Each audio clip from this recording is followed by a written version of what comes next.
warahmatullahi wabarakatuh. Perkenalkan, nama saya Nimadi Mawar Pratnyawati dengan NIM 15022232284 dari kelas KM 4004. Pada video kali ini saya akan menjelaskan mengenai salah satu materi yang saya sempat presentasikan sebelumnya di kelas filsafat komunikasi, yaitu materi mengenai semiotika teks, bahasa dan makna, dan juga mengenai komunikasi efektif. Check it out. Oke, sebelum membahas lebih dalam mengenai bagaimana sih semiotika teks, bahasa, dan makna, terus bagaimana juga komunikasi efektif, lalu seperti apa kaitannya, lalu apa definisi menurut ahli, pertama-tama saya akan ingin menjelaskan mengenai semiotika itu sendiri. Semiotika itu berasal dari bahasa Yunani yakni semion yang artinya tanda, dan semiotika ini juga penurunan dari bahasa Inggris yaitu semiotics yang juga memiliki arti tanda.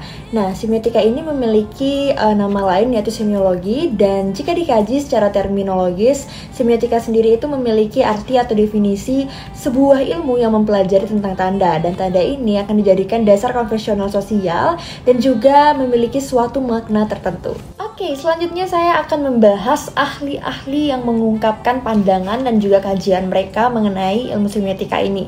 Yang pertama itu nanti ada Ferdinand de Saussure, terus yang kedua itu ada Charles Sanders Peirce, dan yang terakhir itu ada Michael Foucault.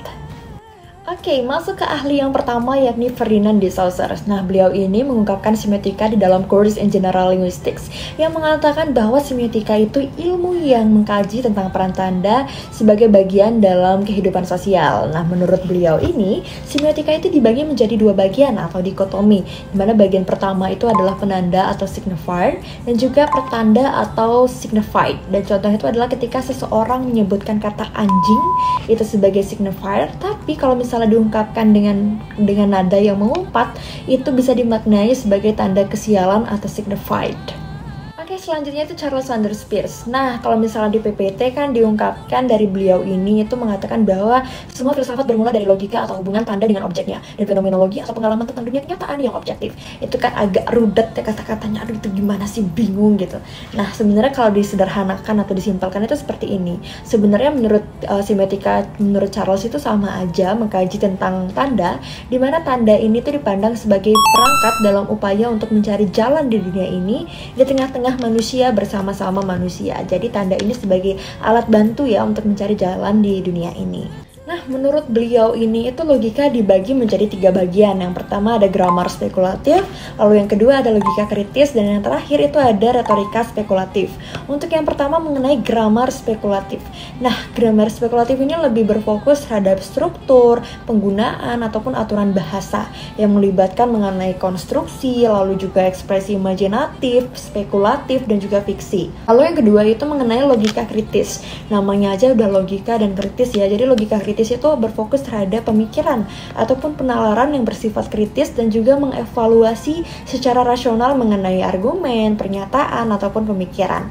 Lalu yang terakhir mengenai retorika spekulatif, namanya aja retorika ya. Jadi dia tuh menggunakan strategi retorika secara persuasi yang juga tetap mengutamakan pemikiran secara spekulatif. Tadi sudah membahas mengenai dua ahli yang turut berkecimpung dalam ilmu semiotika ini.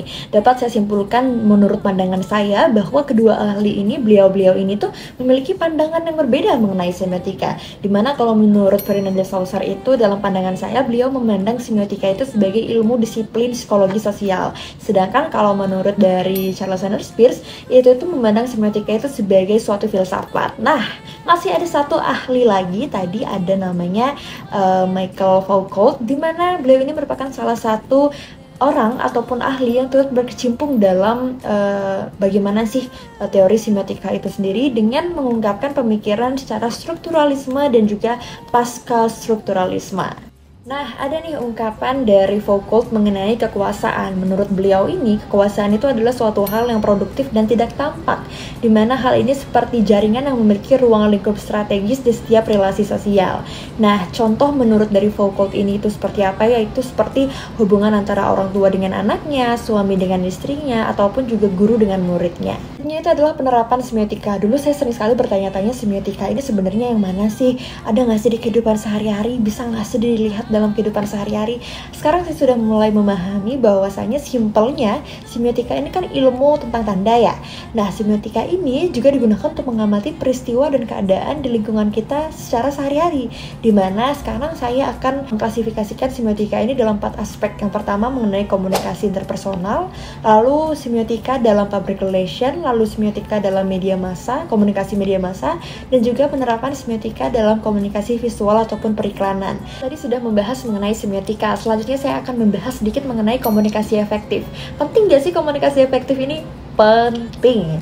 Karena apa? Karena kalau misalnya komunikasinya nggak efektif, komunikan tidak akan mengerti apa yang dikatakan komunikator. Sehingga dapat disederhanakan bahwa komunikasi efektif adalah ketika apa yang disampaikan komunikator dapat dipahami dengan baik oleh komunikan. Nah, terdapat 5 hukum yang ada dalam komunikasi efektif atau dapat disingkat dengan REACH. Yang pertama ada respect, yang kedua ada empathy, yang ketiga ada audible, yang keempat ada clarity, dan yang terakhir ada humble. Yang pertama mengenai respect, namanya respect yang menghargai. Jadi baik komunikan ataupun komunikator harus mampu menghargai lawan bicaranya supaya komunikasi dapat berjalan dengan baik. Lalu yang kedua itu ada empati. Empati itu ya dapat merasakan apa yang dirasakan orang lain. Jadi respon kita terhadap pesan yang disampaikan juga jadi nggak salah gitu. Feedback yang kita berikan juga nggak salah persepsi. Lalu yang ketiga itu adalah audible atau mudah dimengerti. Jadi nggak yang gak berbelit-belit maksudnya. Nah itu, jadi kita sebagai komunikan itu dapat memahami pesan yang disampaikan dengan cepat dan juga baik. Lalu selanjutnya adalah clarity. Clarity itu artinya jelas ya. Jadi pesan yang disampaikan itu memiliki suatu kejelasan, gak ambigu, gak gantung. Kayak semisal kayak mau ngomong, Mawar, aku mau ngomong ini, tapi nanti aja deh. Nah itu kan ganteng ya, pesannya nggak jelas gitu. Jadi kita juga sebagai komunikan kayak, apaan sih, bisa sekarang aja nggak gitu. Jadi ya itu adalah suatu hal komunikasi yang tidak efektif ya. Selanjutnya yang terakhir itu adalah humble, rendah hati gitu. Jadi pesan yang disampaikan itu memiliki kerendahan hati.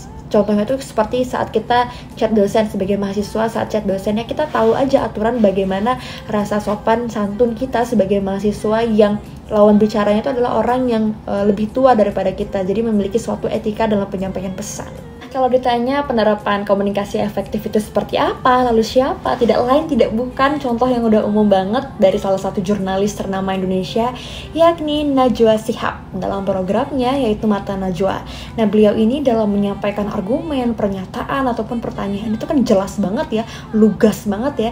Jadi narasumber ataupun tamu yang diundang dapat memahami pertanyaan ataupun argumen yang disampaikan dengan baik, dan beliau juga yang jadi narasumber ataupun tamu undangan dapat memberikan feedback yang diharapkan pula, sehingga kita para penonton ataupun orang-orang yang menikmati dari program tersebut juga dapat menikmati programnya dengan baik karena adanya komunikasi yang efektif.